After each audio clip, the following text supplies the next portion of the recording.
Le groupe français Manitou, numéro 1 mondial du matériel de manutention, voit son carnet de commandes se remplir. Il va embaucher 300 personnes en France, notamment à Ancenis, dans les Pays de la Loire. Laurent Desbonnets et Virginie Travers.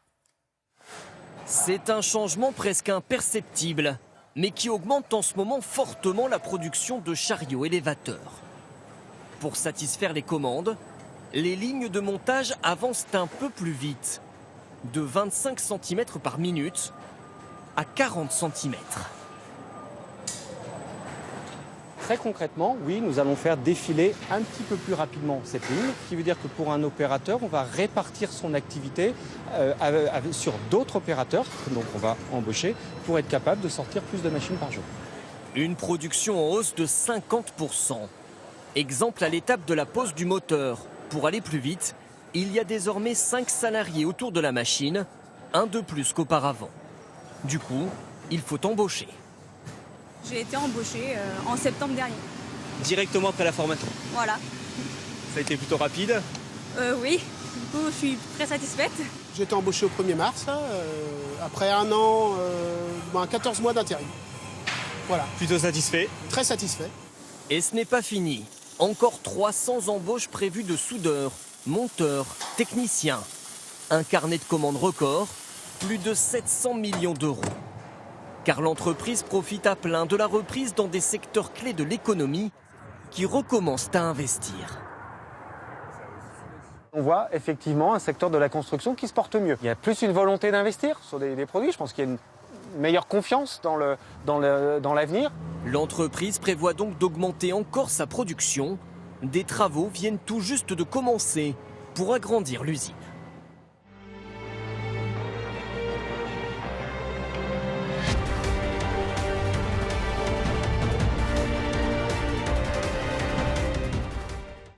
Je suis chez Manitou depuis 1 an et demi. J'étais cavalière professionnelle en dressage et je faisais du spectacle équestre. Et donc la vie fait qu'on doit faire des choix, donc j'ai décidé d'arrêter ce métier. Et du coup j'ai fait une reconversion professionnelle par l'aide de Pôle emploi qui m'a permis de découvrir en fait le métier de soudeur et, pendant 3 semaines. Et en fait je me suis dit tiens pourquoi pas, ça me plaît bien, c'est manuel, c'est précis, voilà, j'ai trouvé ça intéressant. Et du coup je suis entrée en formation chez Manitou pendant 1 an par alternance. Donc au bâtiment D, donc j'ai appris à souder au départ sur les mâts. Et suite à ma formation, j'ai été embauchée et maintenant je suis au châssis, finition châssis. Donc voilà, finition châssis, en fait, moi mon métier maintenant, en tant que soudeur finition, je reprends en fait les soudures des châssis qui sont soudés par les robots. Vous avez pu voir pendant la visite les robots qui soudent en fait les énormes châssis. Donc moi en fait je passe après. Je contrôle en fait les soudures du robot, voir si elles sont conformes aux normes Manitou. Chaque soudure a des normes à respecter en fonction de la machine et de l'endroit où c'est situé, en fonction des charges qu'ils vont porter, des pressions qu'elles vont avoir. Et donc en fait je rectifie les erreurs du robot, parce qu'il y en a, et je fais aussi les soudures que le robot ne peut pas faire.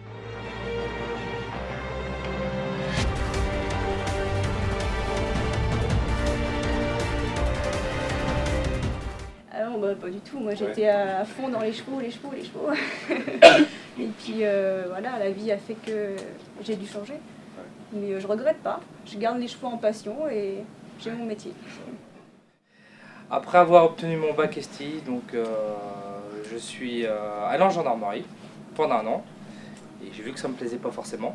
Donc, je voulais reprendre mes études parce que les études, c'est très important. Donc je suis reparti sur un BTS en conception et réalisation en chaudronnerie industrielle. Après avoir obtenu assez facilement mon BTS, je suis rentré dans la vie professionnelle, donc en tant que responsable dans un atelier de soudure. Donc après être responsable, j'ai quitté l'entreprise, j'ai été soudeur.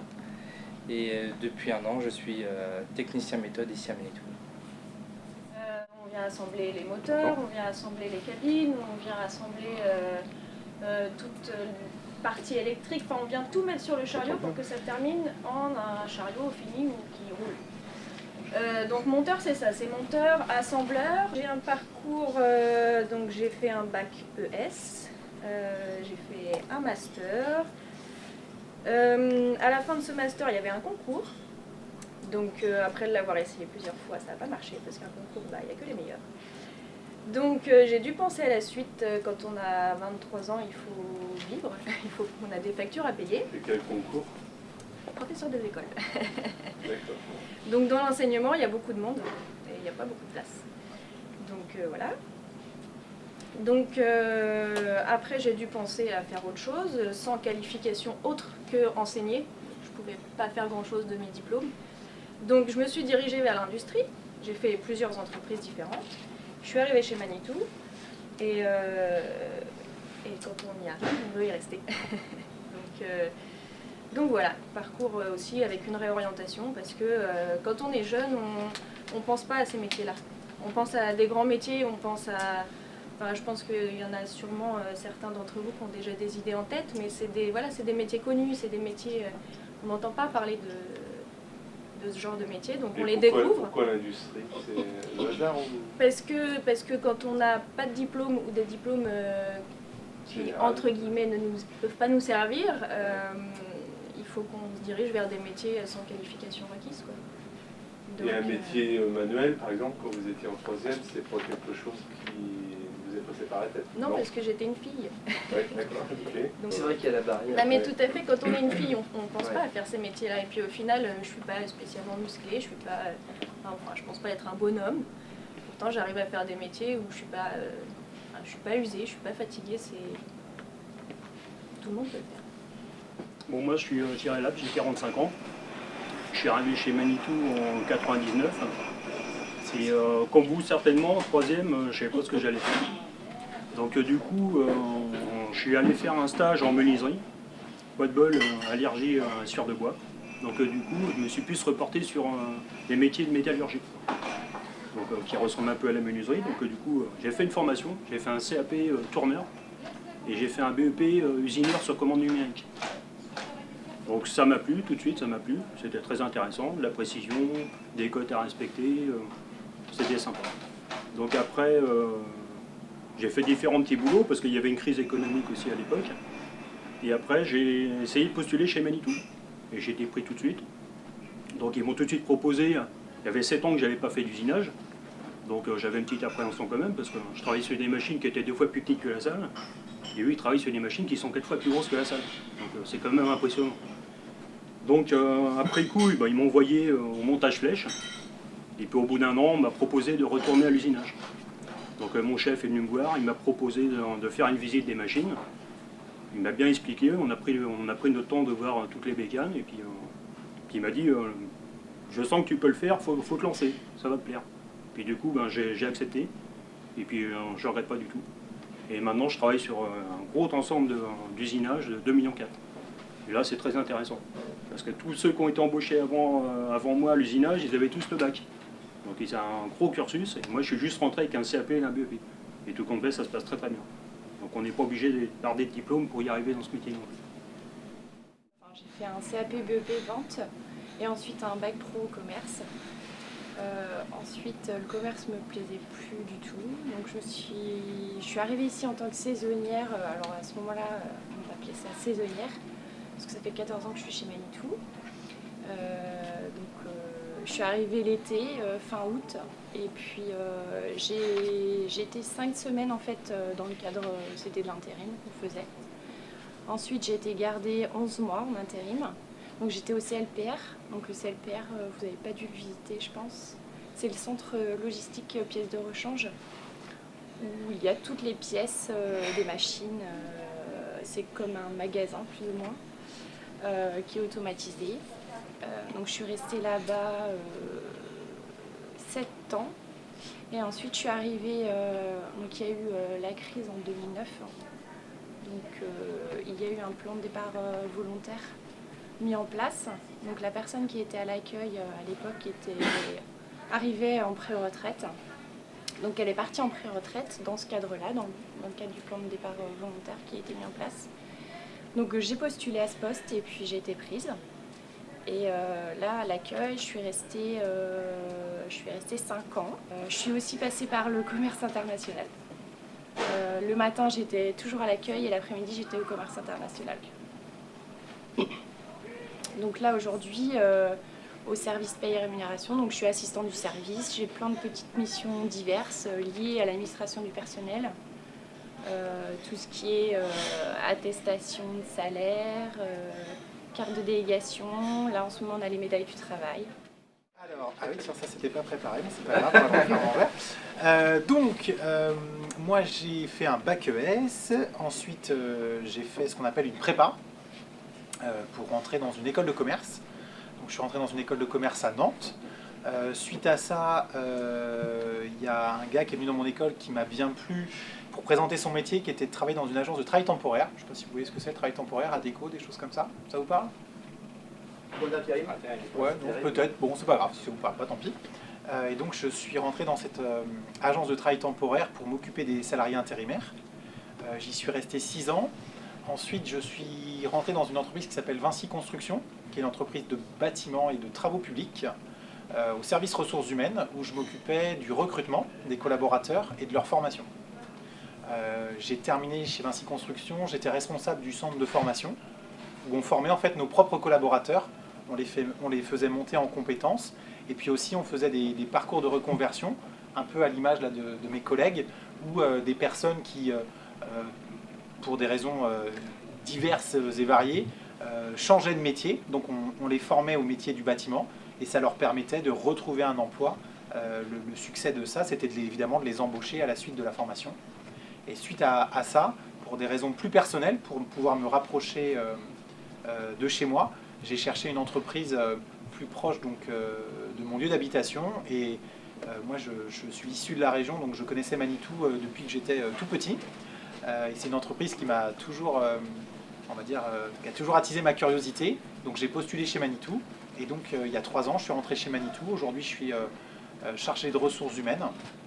Donc je m'occupe en fait des collaborateurs, de leur parcours, de leur formation, de les recruter, de les accompagner dans leurs projets professionnels, aussi d'accompagner des groupes de collégiens comme vous pour vous faire découvrir nos métiers. Et donc je fais ça depuis 3 ans sur Ancenis. Je n'étais pas très bon élève, mais je travaillais un petit peu. Donc après, moi je suis sorti de 5e. Je suis sorti de 5e et je ne sais pas trop ce que je voulais faire. Donc je suis au LEP à l'époque en Ancenis, j'ai fait un CAP mécanicien entretien. Et après mon CAP mécanicien entretien, je ne sais pas trop ce que je voulais faire. Donc j'ai trouvé du travail assez facilement. À l'époque, il y avait du chômage, j'ai trouvé du travail assez facilement. Et quand je suis rentré dans le monde du travail, je me suis dit, ah c'est ça le travail. C'est dur quand même, c'est pas facile. Donc je suis rentré dans le monde du travail. Après je suis rentré en 1988 chez Manitou, comme soudeur. Je suis rentré comme soudeur, je suis arrivé d'une PME, enfin une TPE. On n'était pas nombreux et quand je suis arrivé chez Manitou, j'ai eu un peu peur. J'ai vu ces murs, ce nombre de personnes et les gens qui vont dans tous les sens. Je me suis dit, je ne resterai peut-être pas longtemps ici. En fait, le travail m'a bien plu. Et de fil en aiguille, j'ai suivi des formations. Donc on avait des formations du soir, je me rappelle, j'ai repris des cours en anglais parce que j'avais de grosses lacunes. Donc j'ai repris les cours en anglais, après j'ai pris des cours d'électricité. Je suis parti à l'armée, je suis revenu chez Manitou. En 93, j'ai eu une opportunité de repartir 2 ans à l'école pour faire un CQPM, ce qui est l'équivalent d'un bac pro aujourd'hui. Donc pendant 2 ans en alternance. 15 jours en école, 15 jours chez Manitou. Et là, j'ai regretté de ne pas avoir travaillé un peu plus à l'école. Parce que j'avais sorti de 5e faire un bac pro, c'est assez coton. Donc j'ai travaillé le dimanche, j'ai bien travaillé. Donc voilà, j'ai eu mon examen. Ensuite, en 2000, j'ai fait la formation animateur d'équipe pour être agent de maîtrise. Et j'ai parcouru pas mal d'ateliers de Manitou. Et aujourd'hui, je suis toujours agent de maîtrise. Et j'accompagne des jeunes pour les visites, pour leur faire découvrir notre métier. La chance, c'est qu'on est chez Manitou et on a une opportunité d'évoluer. On n'a pas beaucoup d'entreprises qui donnent cette chance-là. Et je dis souvent à mes collaborateurs de la saisir parce que on peut rentrer sur un métier et on peut commencer dans l'atelier, passer aux méthodes, finir aux achats. On a des opportunités qui sont hyper intéressantes.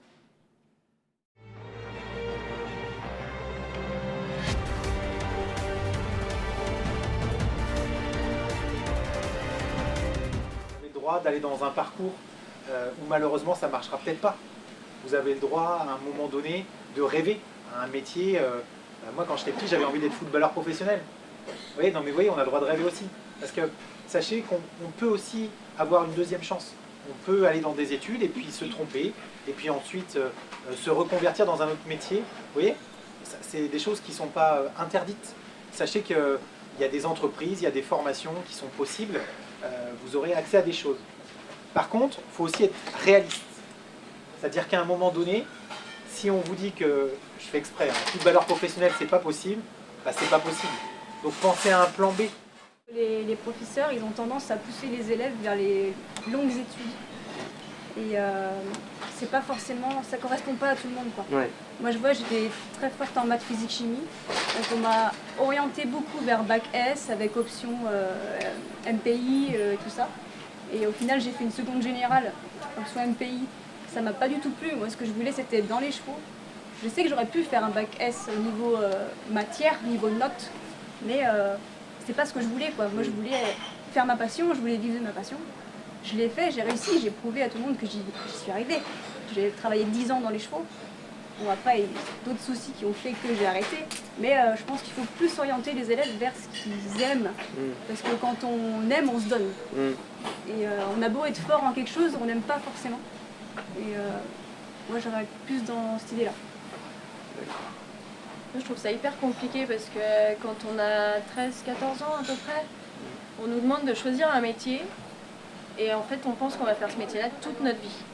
Et en fait, en plus on n'est pas, enfin, on est complètement perdu face au marché du travail, on ne sait pas ce que c'est. Et du coup, on va vers des études un peu générales et puis c'est après en découvrant les métiers en fait, parce que à cet âge-là, on a des envies de domaine en fait, sans vraiment connaître tous les métiers, donc on n'a pas les cartes en main, c'est compliqué. Après une solution à ça, je ne saurais pas quoi dire. Oui, c'est sûr. Bah, c'est ce qu'on essaye de faire en visitant des entreprises justement.